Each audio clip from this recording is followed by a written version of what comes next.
കഴിഞ്ഞ ക്ലാസ്സിൽ പഠിച്ചതിൻ്റെ തുടർച്ചയാണ് നമ്മൾ ഈ ക്ലാസ്സിൽ പഠിക്കാനായിട്ട് പോകുന്നത്. നമ്മളിന്ന് പഠിക്കാൻ പോകുന്നത് പ്രിൻസിപ്പിൾ ഓഫ് ഫ്ലോട്ടേഷൻ, അതായത് പ്ലവന തത്വം. അപ്പോൾ ആദ്യം നമുക്ക് എന്താണ് ഈ ഫ്ലോട്ടേഷൻ അഥവാ പ്ലവനം എന്ന് നമുക്ക് നോക്കാം. അതായത് ഒരു ദ്രാവകത്തിലേക്ക് ഏതെങ്കിലും ഒരു വസ്തുവിനെ ഇട്ടാൽ, ഇപ്പോൾ ഉദാഹരണത്തിന് നമ്മളൊരു പാത്രത്തിനകത്ത് കുറച്ച് ജലമെടുക്കുന്നു. ഏതാണ്ട് ഇത്രത്തോളം ജലമെടുത്തു. എടുത്തതിന് ശേഷം ഒരു ബോട്ടിൽ, അതായത് ഒരു കുപ്പി, അതിൻ്റെ അടപ്പ് ക്ലോസ് ചെയ്തതിന് ശേഷം നമ്മൾ ആ ബോട്ടിൽ നമ്മൾ ഈ ജലത്തിലേക്ക് ഇടുന്നു. ഇട്ടാൽ നമുക്ക് കാണാൻ സാധിക്കുന്നത് ആ ബോട്ടിൽ ആ ജലത്തിൽ എന്ത് ചെയ്യും? ഇങ്ങനെ പൊങ്ങിക്കിടക്കും. അപ്പം ഈ ബോട്ടിൽ ഇതിൻ്റെ മുകളിൽ പൊങ്ങിക്കിടക്കാനുള്ള കാരണം എന്താണ്? കാരണം ഈ ബോട്ടിൽ ഈ ജലത്തിലേക്ക് ഒരു ബലം കൊടുക്കുന്നുണ്ട്, താഴേക്ക്. ഓക്കെ, അത് ഈ ബോട്ടിലിൻ്റെ മാസിനനുസരിച്ചിട്ടുള്ളതായിരിക്കും, അതായത് അതിൻ്റെ വെയിറ്റിനനുസരിച്ചിട്ടുള്ളതായിരിക്കും. അതേ സമയം തന്നെ ജലം മുകളിലേക്കും ഒരു ബലം കൊടുക്കുന്നുണ്ട്. നമ്മൾ പഠിച്ചതാണ് ആ ബലത്തെ എന്താണ് പറയുക? Buoyancy force. അങ്ങനെ ഈ ബോട്ടിൽ താഴേക്ക് കൊടുക്കുന്ന ബലവും ഈ ജലം മുകളിലേക്ക് കൊടുക്കുന്ന ബലവും ഒരേപോലെ ഉള്ളതാണെങ്കിൽ ഇവിടുത്തെ രണ്ട് ബലവും തുല്യമായി അങ്ങ് മാറും. മാറുന്ന സമയത്ത് ആ വസ്തു എന്ത് ചെയ്യും? ആ ജലത്തിൻ്റെ മുകളിൽ പൊങ്ങിക്കിടക്കും. അപ്പം അതിന് കാരണം ബോയൻസി ഫോഴ്സ് തന്നെയാണ്, അല്ലേ? കാരണം എന്താ? ഈ ബോട്ടിലിൻ്റെ വെയിറ്റ് താഴേക്ക് ആക്ട് ചെയ്യുന്നു. അതേ സമയം തന്നെ അറ്റ് ദ സെയിം ടൈം ഈ ലിക്വിഡ് അഥവാ വാട്ടർ മുകളിലേക്ക് ഒരു ബലവും കൊടുക്കുന്നു. ഇത് രണ്ടും തുല്യമായി വരുമ്പോൾ ആ വസ്തു ഈ ജലത്തിൻ്റെ മുകളിൽ അല്ലെങ്കിൽ ദ്രാവകത്തിൻ്റെ മുകളിൽ പൊങ്ങിക്കിടക്കും. ഇതിനെയാണ് ഫ്ലോട്ടേഷൻ എന്ന് പറയുന്നത്. മനസ്സിലായല്ലോ? അപ്പോൾ ഈ ഫ്ലോട്ടേഷനെ ബേസ് ചെയ്തുകൊണ്ട് നമുക്കൊരു പ്രിൻസിപ്പിൾ, അവിടെ ഒരു തത്വം ഉണ്ടാകുന്നുണ്ട്. ആ തത്വം എന്ന് പറയുന്നത് ഇതാണ്: weight of a floating body is equal to the weight of the fluid displaced. അതായത് നമ്മൾ നേരത്തെ പഠിച്ച ആർക്കിമിഡീസ് പ്രിൻസിപ്പിൾ ബേസ് ചെയ്തിട്ട് തന്നെ നമുക്കിതിനെ ഒന്ന് വിശദമാക്കാം. പ്രിൻസിപ്പിൾ ഓഫ് ഫ്ലോട്ടേഷനെ നമുക്ക് ആ ആർക്കിമിഡീസ് പ്രിൻസിപ്പിളുമായിട്ടൊന്ന് കമ്പയർ ചെയ്തുകൊണ്ട് അതുമായി ബന്ധപ്പെടുത്തിക്കൊണ്ട് നമുക്ക് ഈ ഒരു നിയമം ഒന്ന് പരിശോധിച്ച് നോക്കാം. അതിൽ നമ്മൾ പറഞ്ഞ എന്താണെന്നുള്ളത് എല്ലാവർക്കും അറിയാം. നമ്മളൊരു പാത്രത്തിനകത്തിൽ കുറച്ച് വെള്ളമെടുക്കുന്നു. ഏകദേശം ഇത്രത്തോളം എടുത്തു. എന്നിട്ട് ഇവിടുന്ന് ഒരു അതായത് ഇങ്ങോട്ടേക്കൊരു പൈപ്പുണ്ട്. അത് നേരെ വേറൊരു ചെറിയ പാത്രത്തിലേക്കാണ് ചെന്ന് വീഴുന്നത്. നമ്മളിപ്പോൾ ഇതിനകത്തേക്ക്, അതായത് ഈ കാണുന്ന ഇത്രത്തോളമാണ് വെള്ളമുള്ളത് ഇതിനുള്ളിൽ. ഇപ്പം ഇത്രത്തോളം വെള്ളം എടുത്തിട്ടുണ്ട്. ഇവിടുന്ന് ഒരു ഇങ്ങോട്ടേക്കുണ്ട്. ഇപ്പം ഈ കിടക്കുന്നത് വെള്ളമാണ്, വാട്ടറാണ് ഈ പാത്രത്തിനകത്ത്. നമ്മൾ ഇതിനകത്തേക്ക് ഒരു കല്ലിടുന്നു. ആ കല്ലിടുന്ന സമയത്ത് നമുക്കറിയാം, നമ്മൾ ആർക്കിമിഡീസ് പ്രിൻസിപ്പിൾ പഠിച്ചതാണ്. ആ കല്ല് ഇതിനകത്തിലേക്ക് ഇടുമ്പോൾ ഈ ജലത്തിൻ്റെ നിരപ്പ് ഒരല്പം കൂടി ഉയർന്നിട്ട് എന്ത് ചെയ്യും? ഈ വെള്ളം ഒഴുകി ഈ പാത്രത്തിൽ വന്ന് നിറയുകയും ചെയ്യും. ശരിയല്ലേ? അപ്പോൾ ഇവിടെ വന്ന് നിറയുന്ന വെള്ളം എന്ന് പറയുന്നത് ഇതിനുള്ളിൽ കിടക്കുന്ന ഈ കല്ലിൻ്റെ അല്ലെങ്കിൽ ഈ വസ്തുവിൻ്റെ വെയിറ്റിന് ഈക്വൽ ആയിരിക്കും. മനസ്സിലായല്ലോ? അപ്പോൾ ഈ വസ്തു ആദേശം ചെയ്ത, അതായത് കല്ല് ആദേശം ചെയ്ത, അത് സ്വീകരിച്ച ആ വെയിറ്റിന് തുല്യമായ വെള്ളമാണ് എന്ത് ചെയ്യുന്നത്, പുറത്തേക്ക് ഡിസ്പ്ലേസ്ഡ് ആവുന്നത്. അപ്പോൾ നമ്മൾ ഇതിൻ്റെ വെയിറ്റ് പരിശോധിച്ചാൽ ആ വെയിറ്റും ഇവിടെ ഈ ചെറിയ പാത്രത്തിൽ വന്ന് വീഴുന്ന വസ്തുവിൻ്റെ അല്ലെങ്കിൽ വെള്ളത്തിൻ്റെ വെയിറ്റും ഈ കല്ലിൻ്റെ വെയിറ്റും ഒന്ന് തന്നെയായിരിക്കും. ഇതാണ് പ്രിൻസിപ്പിൾ ഓഫ് ഫ്ലോട്ടേഷനിൽ പറയുന്നത്. അപ്പോൾ നമുക്കതൊന്ന് നോക്കാം. Weight of the floating body is equal to the weight of the fluid displaced. അതായത് ഒരു ദ്രവത്തിൽ പൊങ്ങിക്കിടക്കുന്ന ഫ്ലോട്ട് ചെയ്യുന്ന വസ്തു ആദേശം ചെയ്യുന്ന ഭാരം എന്ന് പറയുന്നത് അവിടുന്ന് ഡിസ്പ്ലേസ്ഡ് ആവുന്ന അല്ലെങ്കിൽ അവിടെ നിന്ന് പുറത്തേക്ക് പോകുന്ന വെള്ളത്തിൻ്റെ അല്ലെങ്കിൽ ഫ്ലൂയിഡിൻ്റെ വെയിറ്റിന് ഈക്വൽ ആയിരിക്കും. Weight of the fluid displaced by 8. അപ്പം അങ്ങനെ വരുമ്പോൾ പിന്നെ body is fully immersed in a fluid. The volume of the displaced fluid will be equal to the volume of the body. അപ്പോൾ വസ്തു പൊങ്ങിക്കിടക്കുമ്പോൾ അത് ആദേശം ചെയ്യുന്ന ദ്രവത്തിൻ്റെ ഭാരവും പിന്നെ ഒരു ദ്രാവകത്തിൽ ഒരു വസ്തു മുങ്ങിയിരിക്കുമ്പോൾ അതിൽ ഉണ്ടാകുന്ന വോളിയവും അതിൻ്റെ ഫലമായി ഡിസ്പ്ലേസ്ഡ് ആകുന്ന ദ്രാവകത്തിൻ്റെ വോളിയവും ഈക്വൽ ആയിരിക്കും. മനസ്സിലായല്ലോ? അപ്പോൾ ഈ കല്ല് ഇതിനുള്ളിൽ ഇരിക്കുമ്പോൾ ഉണ്ടാകുന്ന, ദ്രാവകത്തിൽ മുങ്ങിയിരിക്കുമ്പോഴുണ്ടാകുന്ന അതിൻ്റെ വോളിയവും അവിടുന്ന് എത്രത്തോളം ദ്രാവകമാണ് വെളിയിലേക്ക് ഡിസ്പ്ലേസ്ഡ് ആവുന്നത് അതിൻ്റെ വോളിയവും ഈക്വൽ ആയിരിക്കും. അപ്പോൾ ഈ വോളിയവും ഈ കല്ലിൻ്റെ വോളിയവും വ്യാപ്തവും തുല്യമായിരിക്കും. ഇവിടെ ഇതിൻ്റെ വെയിറ്റും ഇവിടുന്ന് ഡിസ്പ്ലേസ്ഡ് ആവുന്ന ദ്രാവകത്തിൻ്റെ വെയിറ്റും തുല്യമായിരിക്കും. ഇതാണ് പ്രിൻസിപ്പിൾ ഓഫ് ഫ്ലോട്ടേഷൻ. അപ്പോൾ പ്രിൻസിപ്പിൾ ഓഫ് ഫ്ലോട്ടേഷൻ എന്താണെന്ന് മനസ്സിലായല്ലോ. Weight of a floating body is equal to the weight of the fluid displaced by 8. When a body is fully immersed in a fluid, the volume of the displaced fluid will be equal to the volume of the body. മനസ്സിലായല്ലോ? ഇതാണ് principle of flotation. അടുത്തതായിട്ട് നമ്മൾ പരിശോധിക്കാൻ പോകുന്നത് density of a substance and relative density of a substance.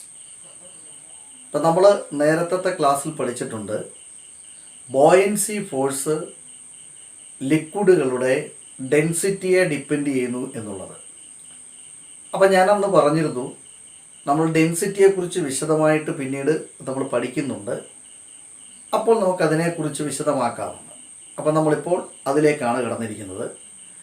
അപ്പോൾ density അഥവാ സാന്ദ്രത എന്ന് പറയുന്നത് ഒരു വസ്തുവിൻ്റെ മാസും അതിൻ്റെ വോളിയവും തമ്മിലുള്ള അനുപാതമാണ്. അതായത് density is equal to mass by വോളിയമാണ്. ഇപ്പോൾ ഒരു വസ്തുവിൻ്റെ മാസ് ഒരു വസ്തു എന്ന് പറയുമ്പോൾ ഇതിപ്പോൾ ഒരു ചെറിയ തടിക്കട്ടയാണെന്നിരിക്കട്ടെ. അപ്പോൾ ഈ തടിക്കട്ടയ്ക്ക് മാസ് ഉണ്ട്. ഇനി ഇതിൻ്റെ വോളിയം എന്ന് പറയുന്നത് ഈ തടിക്കട്ടയ്ക്ക് ഇരിക്കാൻ ആവശ്യമായ സ്പേസ്. ഇപ്പോൾ ഇങ്ങനെയാണ് തടിക്കട്ടയുടെ രൂപമെങ്കിൽ അതിനിരിക്കാൻ ആവശ്യമായ സ്പേസ് എന്ന് പറയുന്നത് ഇത്രയും ഏരിയ ആയിരിക്കും. അതാണ് അതിൻ്റെ വോളിയം അല്ലേ? അപ്പോൾ ഒരു വസ്തുവിന് ഇരിക്കാൻ ആവശ്യമായ സ്പേസ് അല്ലെങ്കിൽ സ്ഥലം അല്ലെങ്കിൽ ഇടമാണ് അതിൻ്റെ വോളിയം എന്ന് പറയുന്നത്. മാസ് എന്ന് പറയുന്നത് അതായത് total matter contain in A body, ഒരു വസ്തുവിൽ അടങ്ങിയിരിക്കുന്ന ദ്രവ്യത്തിൻ്റെ ആകെ അളവിനെയാണ് മാസ് എന്ന് പറയുന്നത്. അപ്പോൾ ആ വസ്തുവിൻ്റെ മാസും അതിൻ്റെ വോളിയവും തമ്മിലുള്ള റേഷ്യോയാണ് ഡെൻസിറ്റി എന്ന് പറയുന്നത്, ആ വസ്തുവിൻ്റെ സാന്ദ്രത എന്ന് പറയുന്നത്. ഇനി ഇത് ഒരു വസ്തുവിൻ്റെ ഡെൻസിറ്റിയും ജലത്തിൻ്റെ ഡെൻസിറ്റിയും തമ്മിലുള്ള ഒരു റേഷ്യോയായി കണക്കാക്കുമ്പോൾ അവിടെ നമുക്ക് പറയാൻ സാധിക്കുന്നത് എന്താണ്? റിലേറ്റീവ് ഡെൻസിറ്റി എന്നാണ്. അപ്പോൾ റിലേറ്റീവ് ഡെൻസിറ്റി എന്ന് പറയുന്നത് it is the ratio of the density of a substance to the density of water. ഇപ്പം നമ്മൾ ഏതൊരു വസ്തുവിൻ്റെയും സാന്ദ്രത പ്രസ്താവിക്കുന്നത് അല്ലെങ്കിൽ സാന്ദ്രത നമ്മൾ പറയുന്നത് വാട്ടറിൻ്റെ ഡെൻസിറ്റിയെ ബേസ് ചെയ്തിട്ടാണ്, ജലത്തിൻ്റെ സാന്ദ്രതയെ ബേസ് ചെയ്തിട്ടാണ്. അപ്പം ജലത്തിൻ്റെ സാന്ദ്രതയുടെ ഇത്ര മടങ്ങ് അല്ലെങ്കിൽ ഇത്ര ടൈംസ് എന്നാണ് നമ്മൾ മറ്റു പദാർത്ഥങ്ങളുടെ ഡെൻസിറ്റി എപ്പോഴും പ്രസ്താവിക്കുന്നത്. അപ്പോൾ അതുകൊണ്ട് റിലേറ്റീവ് ഡെൻസിറ്റി എന്ന് പറയുന്നത് it is the ratio of the density of a substance to the density of water. അപ്പോൾ നമുക്ക് അവിടെ ഒരു ഇക്വേഷൻ കിട്ടുന്നു. Relative density is equal to density of substance divided by density of water. അപ്പോൾ അങ്ങനെ വരുമ്പോൾ നമുക്കിത് വെച്ചിട്ടുള്ള കൊച്ചു പ്രോബ്ലംസ് നമുക്ക് ചെയ്യാനായിട്ട് സാധിക്കും. ഓക്കെ, അപ്പോൾ നമുക്ക് അത്തരം ഒരു പ്രോബ്ലത്തിലേക്കൊന്ന് പോകാം. ഇവിടെ നമുക്ക് പറഞ്ഞിരിക്കുന്നത് if the density of water 1000 kilogram per meter cube and that of kerosene is 810 kilogram per meter cube, what will be the relative density of kerosene? അതായത് ജലത്തിൻ്റെ സാന്ദ്രത 1000 കിലോഗ്രാം പെർ മീറ്റർ ക്യൂബും മണ്ണെണ്ണയുടെ സാന്ദ്രത 810 കിലോഗ്രാം പെർ മീറ്റർ ക്യൂബും ആണെങ്കിൽ മണ്ണെണ്ണയുടെ relative density ആപേക്ഷിക സാന്ദ്രത എത്ര? വളരെ സിമ്പിളാണ്. നമ്മൾ മുമ്പേ പറഞ്ഞ ഇക്വേഷൻ നമുക്കറിയാം. റിലേറ്റീവ് ഡെൻസിറ്റി കാണാനുള്ള ഇക്വേഷൻ എന്താണ്? റിലേറ്റീവ് ഡെൻസിറ്റി കാണാനുള്ള ഇക്വേഷൻ എന്താണ്? Relative density is equal to density of substance divided by density of water. ഇതാണ് നമ്മുടെ ഇക്വേഷൻ. റിലേറ്റീവ് ഡെൻസിറ്റി കാണാനുള്ള ഇക്വേഷൻ ഇതാണ്. ഇവിടെ ഇപ്പോൾ നമുക്ക് പരിശോധിച്ചാൽ ഡെൻസിറ്റി ഓഫ് എ സബ്സ്റ്റൻസ്, അപ്പം നമുക്ക് എന്തിൻ്റെയാണോ ഡെൻസിറ്റി കാണേണ്ടത് ആ വസ്തുവിൻ്റെ ഡെൻസിറ്റിയാണ് നമുക്ക് മുകളിൽ കൊടുക്കേണ്ടത്. അപ്പോൾ ഇവിടെ നമുക്കിപ്പോൾ കെറസിൻ്റെയാണ് ഡെൻസിറ്റി കാണേണ്ടത്, റിലേറ്റീവ് ഡെൻസിറ്റി കാണേണ്ടത്. അപ്പോൾ കെറസിനാണ് ഇവിടെ ഡെൻസിറ്റി ഓഫ് എ സബ്സ്റ്റൻസ് എന്ന് പറയുന്നത്. അപ്പോൾ കെറസിൻ്റെ ഡെൻസിറ്റി നമുക്ക് തന്നിട്ടുണ്ട്. എത്രയാണ് കെറസിൻ്റെ ഡെൻസിറ്റി? 810 ഡിവൈഡഡ് ബൈ അടുത്തതായിട്ട് എന്താണ്? Density of water. അത് നമുക്ക് മുകളിൽ തന്നിട്ടുണ്ട്. ഡെൻസിറ്റി ഓഫ് വാട്ടർ, ജലത്തിൻ്റെ സാന്ദ്രത, അത് എത്രയാണ്? 1000. ഓക്കെ, ഇനി എന്ത് ചെയ്യുക? ഈ 0 ഒന്ന് വെട്ടിക്കളയുക. ഇനി നിങ്ങൾക്കറിയാം ഇങ്ങനെ വന്നു കഴിഞ്ഞാൽ ഇപ്പോൾ ഇവിടെ 81 ആണ്. 81നെ 100 കൊണ്ടാണ് ഡിവൈഡ് ചെയ്യേണ്ടത്. അപ്പോൾ ഇങ്ങനൊരു കേസ് വന്നു കഴിഞ്ഞാൽ നിങ്ങൾക്കറിയാം എത്ര സാധനം മാറ്റി കുത്തിടണം? ഈ 81നെ 2 സാധനം മാറ്റി കുത്തിടുക. അതാകുമ്പോഴത്തേക്ക് കറക്റ്റായി. അപ്പോൾ 0.81. ഇനി നമുക്കിതിൻ്റെ യൂണിറ്റ്, റിലേറ്റീവ് ഡെൻസിറ്റിക്ക് പ്രത്യേകിച്ചൊരു യൂണിറ്റ് ഇല്ല. കാരണം ഇതൊരു റേഷ്യോയാണ്. അതായത് റിലേറ്റീവ് ഡെൻസിറ്റി എന്ന് പറയുന്നത് it is the ratio of the density of a substance to the density of water എന്നാണ്. അതുകൊണ്ട് നമുക്കിതിന് ഒരു യൂണിറ്റ് പർപ്പസായിട്ട് ഇല്ല. മനസ്സിലായല്ലോ? അപ്പോൾ ഇവിടെ ഇപ്പോൾ നമ്മൾ ചെയ്ത രീതി എളുപ്പമല്ലേ? നമുക്ക് തരുന്ന സബ്സ്റ്റൻസിൻ്റെ ഡെൻസിറ്റിയും ഇനി വാട്ടറിൻ്റെ ഡെൻസിറ്റിയും കൂടെ എടുക്കുക. എന്നിട്ട് തരുന്ന സബ്സ്റ്റൻസിൻ്റെ ഡെൻസിറ്റിയെ വാട്ടറിൻ്റെ ഡെൻസിറ്റി കൊണ്ട് ഡിവൈഡ് ചെയ്താൽ ആ തരുന്ന സബ്സ്റ്റൻസിൻ്റെ റിലേറ്റീവ് ഡെൻസിറ്റി കിട്ടും. ഓക്കെ, പിന്നെ ഇതിന് പ്രത്യേകിച്ചൊരു യൂണിറ്റ് ഇല്ലാത്തതുകൊണ്ട് നമുക്ക് യൂണിറ്റ് എഴുതേണ്ട കാര്യം ഇല്ല. മനസ്സിലായല്ലോ? ഇങ്ങനെ നമുക്ക് ഏതൊരു പദാർത്ഥത്തിൻ്റെയും ഡെൻസിറ്റി കണ്ടുപിടിക്കാൻ പറ്റും. അതിന് നമുക്ക് അറിയേണ്ടത് ആ പദാർത്ഥത്തിൻ്റെ ഡെൻസിറ്റിയും വാട്ടറിൻ്റെ ഡെൻസിറ്റിയും കൂടെ നമ്മൾ താരതമ്യം ചെയ്താൽ മതി. ഓക്കെ, മനസ്സിലായല്ലോ? ശരി. അപ്പോൾ ഒരു ലിക്വിഡിൻ്റെ റിലേറ്റീവ് ഡെൻസിറ്റി അളക്കാൻ ഉപയോഗിക്കുന്ന ഉപകരണമാണ് hydrometer. Hydrometer is an instrument used to measure the relative density of a liquid. അപ്പോൾ നമുക്കിനി അടുത്ത ഒരു നിയമത്തിലേക്കാണ് നമ്മൾ പോകുന്നത്. ആ നിയമം എന്ന് പറയുന്നത് പാസ്കൽസ് ലോയാണ്. ബ്ലെയ്സ് പാസ്കൽ എന്ന സയൻറ്റിസ്റ്റാണ് ഈ നിയമം രൂപീകരിച്ചത്. അതായത് ഒരു ലിക്വിഡിൻ്റെ ഏതെങ്കിലും ഒരു ഭാഗത്തേക്ക് നമ്മൾ കൊടുക്കുന്ന പ്രഷർ അല്ലെങ്കിൽ മർദ്ദം അതിനെ എങ്ങനെയാണ് സ്വാധീനിക്കുന്നത്, അതാണ് ഈ ഒരു നിയമത്തിലൂടെ നമ്മൾ മനസ്സിലാക്കാനായിട്ട് പോകുന്നത്. അപ്പോൾ ഈ നിയമം നമ്മൾ മനസ്സിലാക്കുമ്പോൾ ഇതുമായി ബന്ധപ്പെട്ട് പ്രവർത്തിക്കുന്ന നിരവധി ഉപകരണങ്ങൾ ഇന്ന് ഉണ്ട്. അപ്പോൾ അവ എന്തൊക്കെയാണെന്നും ഒക്കെ നമുക്കിതിനകത്തിൽ ഒന്ന് മനസ്സിലാക്കേണ്ടിയിരിക്കുന്നു. ഹൈഡ്രോളിക് ജാക്ക്, ഹൈഡ്രോളിക് ബ്രേക്ക്, ഇങ്ങനെ തുടങ്ങുന്ന ഉപകരണങ്ങളൊക്കെ പ്രവർത്തിക്കുന്നത് ഈ ഒരു നിയമത്തെ അടിസ്ഥാനപ്പെടുത്തിക്കൊണ്ടാണ്. അപ്പോൾ നമുക്കാദ്യം ഈ നിയമം എന്താണെന്ന് ഒന്ന് പരിശോധിക്കാം. അതിന് രാവിലെ നമ്മൾ സാധാരണ നോർമൽ കേസിൽ ഈ പേസ്റ്റ് ബോട്ടിൽ എടുത്തിട്ട് നമ്മൾ ഇതാണ് പേസ്റ്റ് ബോട്ടിൽ. അപ്പോൾ അതിൻ്റെ മൗത്ത് ഭാഗം ഇതാണ്, വാ ഭാഗം ഇതാണ്. ഇതിൽ നിറയെ പേസ്റ്റ് ഇരിക്കുകയാണ്. നമ്മൾ ഈ പേസ്റ്റ് പുറത്തേക്ക് എടുക്കാൻ വേണ്ടിയിട്ട് ഈ പേസ്റ്റ് ബോട്ടിൽ എവിടെയായിരിക്കും ഒരു പ്രസ് ചെയ്യുന്നത്. നമുക്കിവിടെ എവിടെ പ്രസ് ചെയ്താലും ഈ പേസ്റ്റ് ഇതിനകത്തു നിന്ന് പുറത്തേക്ക് വരും, യാതൊരു സംശയവുമില്ല. എന്നാൽ ഏറ്റവും സ്യൂട്ടബിളായിട്ട് നമ്മൾ പ്രസ് ചെയ്യുകയാണെങ്കിൽ ഇതിൽ നിന്ന് കൃത്യമായി ഇതിനുള്ളിലെ പേസ്റ്റ് നമുക്ക് ലഭിക്കാൻ ഇവിടെ പ്രസ് ചെയ്താൽ മതിയാവും. ഇപ്പം ഇവിടെ പ്രസ് ചെയ്താലും ഇവിടെ പ്രസ് ചെയ്താലും ഇവിടെ പ്രസ് ചെയ്താലും നമുക്ക് പേസ്റ്റ് കിട്ടും, പുറത്തേക്ക് പേസ്റ്റ് വരും, യാതൊരു സംശയവുമില്ല. എന്നാൽ ഇവിടെ പ്രസ് ചെയ്യുകയാണെങ്കിൽ, ഇതിൻ്റെ ചുവട് ഭാഗത്ത് പ്രസ് ചെയ്യുകയാണെങ്കിൽ തീർച്ചയായിട്ടും ഇതിൽ നിന്ന് പേസ്റ്റ് ഒരു രീതിയിലും നഷ്ടപ്പെടാതെ അല്ലെങ്കിൽ വേസ്റ്റ് ആവാതെ നമുക്ക് പുറത്തേക്ക് ഇത് പേസ്റ്റ് ലഭിക്കും. അതെല്ലാവർക്കും അറിയാവുന്ന കാര്യമാണ്. അപ്പോൾ ഇവിടെ നടക്കുന്ന ആ ഒരു നിയമം എന്താണ് എന്ന് നമുക്ക് നോക്കാം. നമ്മൾ പേസ്റ്റിൻ്റെ ബോട്ടിലിൻ്റെ ഇവിടെ ചുവട്ടിലാണ് പ്രസ് ചെയ്തതെങ്കിൽ ഇതിനുള്ളിൽ ഇരിക്കുന്നത് പേസ്റ്റാണ്. പേസ്റ്റ് എന്ന് പറയുന്നത് ആസ് എ ലിക്വിഡ്. ഇപ്പോൾ ഡെൻസിറ്റി അല്പം കൂടുതലുണ്ട് എന്നേ ഉള്ളൂ.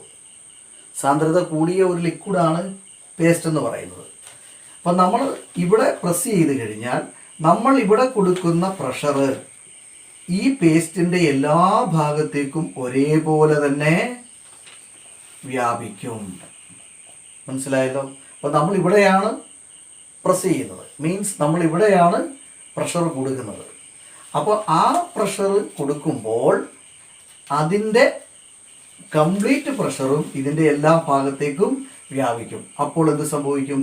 ഈ പ്രഷർ അങ്ങോട്ടേക്ക് മൂവ് ചെയ്യും. മൂവ് ചെയ്യുമ്പോൾ ഇവിടെ ഉണ്ടായിരുന്ന ആ പേസ്റ്റ് പുറത്തേക്ക് വരും. അപ്പോൾ ഇത് ഈ പാസ്കൽ ലോയുമായിട്ട് വളരെ റിലേറ്റഡ് ആണ്. അപ്പോൾ എന്താണ് നമുക്കതിൽ പറയുന്നത് നോക്കാം. നോക്കുക, the pressure applied at any point of a liquid at rest in A closed system. അതായത് ഒരു ക്ലോസ്ഡ് സിസ്റ്റത്തിൽ ഇരിക്കുന്ന ദ്രാവകത്തിൻ്റെ എവിടെയെങ്കിലും ഒരു പ്രഷർ അപ്ലൈ ചെയ്യുകയാണെങ്കിൽ will be experienced equal at all parts of the liquid. ആ ലിക്വിഡിൻ്റെ എല്ലാ ഭാഗത്തേക്കും ആ പ്രഷർ വ്യാപിക്കുന്നതായിരിക്കും. മനസ്സിലായല്ലോ? അപ്പോൾ നമ്മളിവിടെ ഒരു പ്രഷർ കൊടുത്തപ്പോൾ എന്ത് സംഭവിച്ചു? ഈ പ്രഷർ, ഈ മർദ്ദം ഈ ദ്രാവകത്തെ, അതായത് ഈ പേസ്റ്റിൻ്റെ എല്ലാ ഭാഗത്തേക്കും വന്നു. അപ്പോൾ ഇങ്ങോട്ട് പ്രഷർ ഉണ്ടെങ്കിലും നമ്മൾ ഇവിടെയാണ് പ്രസ് ചെയ്തത്. അപ്പോൾ അതുകൊണ്ട് ഇങ്ങോട്ട് ആ പ്രഷറിൻ്റെ തള്ളലുണ്ടെങ്കിലും ഇവിടെ ഹോളില്ലാത്തതുകൊണ്ട് അവിടുന്ന് പുറത്തേക്ക് വരുന്നില്ല.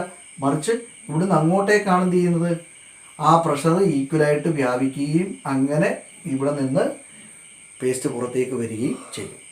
നമുക്ക് ഇത്തരത്തിൽ വേറെയും ചില എക്സാമ്പിൾ എടുക്കാം. ഇപ്പോൾ ഉദാഹരണത്തിന് ഒരു ചെറിയ ഒരു കവർ, ഒരു പ്ലാസ്റ്റിക് കവർ എടുക്കുക. ആ പ്ലാസ്റ്റിക് കവറിനുള്ളിൽ നമ്മൾ ഇത്രത്തോളം ജലം നിറച്ചു. ജലം നിറച്ചതിന് ശേഷം നേരെ ഈ പ്ലാസ്റ്റിക് കവർ നമ്മളങ്ങ് ടൈ ചെയ്യുന്നു. എൻ്റെ മുകൾ ഭാഗം അങ്ങ് നന്നായിട്ടങ്ങ് കെട്ടുന്നു. ഈ കെട്ടിയതിന് ശേഷം നമുക്കറിയാം ഈ ജലം ഇതിനുള്ളിൽ പിന്നെ മൊത്തത്തിൽ കിടക്കും അല്ലേ. ഇവിടെ ഇത്രത്തോളം നമ്മൾ ടൈ ആക്കി വെച്ചിരിക്കുകയാണ്. അപ്പോൾ ഇത്രത്തോളം ജലം ഇങ്ങനെ കിടക്കും. നമ്മളിതിൻ്റെ സെൻട്രൽ പിടിച്ച് ഒന്ന് പ്രസ് ചെയ്താൽ, ഈ ഭാഗത്ത് പ്രസ് ചെയ്യുകയാണെങ്കിൽ എന്ത് സംഭവിക്കും? ഇവിടെ നിന്ന് ജലം ഇങ്ങോട്ടേക്കും ഇവിടെ നിന്ന് അങ്ങോട്ടേക്കും ഇങ്ങനെ പ്രസ് ചെയ്യുമ്പോൾ രണ്ട് വശങ്ങളിലേക്ക് ജലം എന്ത് ചെയ്യും? മാറും. ഇനി നമ്മളിവിടെ ചെറിയ ഒരു ഹോളൊക്കെ ഇട്ട് കൊടുക്കുകയാണെന്നിരിക്കട്ടെ. ഈ ഭാഗത്തൊക്കെ 1-2 ഹോൾ ഇട്ട് കൊടുത്തു കഴിഞ്ഞാൽ, എന്നിട്ട് നമ്മൾ ഇതിനെ പ്രസ് ചെയ്താൽ എന്ത് സംഭവിക്കും? ഈ ഹോളിലൂടെ ഒക്കെ വെള്ളം പുറത്തേക്ക് പോകുന്നത് നമുക്ക് കാണാൻ സാധിക്കും. അപ്പോൾ ഇവിടെ നമ്മൾ ചെയ്തത് എന്താണ്? നമ്മൾ കൊടുത്ത പ്രഷർ ലിക്വിഡിൻ്റെ ഒരു ഭാഗത്താണ്, പക്ഷേ ആ പ്രഷർ ആ ലിക്വിഡിൻ്റെ എല്ലാ ഭാഗങ്ങളിലേക്കും വ്യാപിക്കും. ഇതാണ് പാസ്കൽ ലോയിൽ പറയുന്നത്. അപ്പോൾ പാസ്കൽ ലോയുമായി ബന്ധപ്പെട്ടിട്ടാണ് നമ്മൾ മുമ്പേ പറഞ്ഞിട്ടുള്ള ഈ എക്സ്കവേറ്ററുകളും അതുപോലെ ഹൈഡ്രോളിക് ജാക്കുകളും അതുപോലെ ഹൈഡ്രോളിക് ബ്രേക്ക് തുടങ്ങിയിട്ടുള്ള ഉപകരണങ്ങൾ പ്രവർത്തിക്കുന്നത്. ഇപ്പം ഹിറ്റാച്ചി പോലെയും അതുപോലെ തന്നെ JCB പോലെയുള്ള യന്ത്രങ്ങൾ പ്രവർത്തിപ്പിക്കുന്നതൊക്കെ നമ്മൾ കണ്ടിട്ടുണ്ട് അല്ലേ. അതായത് അതിൻ്റെ ഓപ്പറേറ്റർ അതിന് മുകളിൽ ഇരുന്നു കൊണ്ട് അതിൻ്റെ ലിവറുകൾ മാത്രമാണ് അങ്ങോട്ടും ഇങ്ങോട്ടും ചലിപ്പിക്കുന്നത്. അപ്പോൾ എന്ത് സംഭവിക്കും? അതിനനുസരിച്ച് അതിൻ്റെ ബാക്കിയുള്ള യന്ത്രഭാഗങ്ങൾ പ്രവർത്തിക്കുകയാണ് ചെയ്യുന്നത്. അപ്പോൾ ഇവിടെ നടക്കുന്നതും ഇതേ ഫംഗ്ഷൻ തന്നെയാണ്. ഇവിടെ ചെറിയ പ്രഷർ കൊടുക്കുമ്പോൾ ആ കൊടുക്കുന്ന ഭാഗത്തെ പ്രഷർ ഇതിന് വേണ്ട പ്രത്യേക സംവിധാനത്തിലൂടെ അത് അതിൻ്റെ എത്തപ്പെടേണ്ട സ്ഥലത്ത് എത്തുകയും അങ്ങനെ ആ പ്രഷർ അവിടെ ആക്ട് ചെയ്യുകയും ചെയ്യും. അപ്പോൾ ഇതിനെല്ലാം കാരണം എന്താണ്? ഒരു ദ്രാവകത്തിൻ്റെ ഒരു ഭാഗത്ത് പ്രയോഗിക്കുന്ന മർദ്ദം അതിൻ്റെ മറ്റുള്ള ഭാഗങ്ങളിലേക്ക് വ്യാപിക്കും. ഇതാണ് പാസ്കൽസ് ലോ.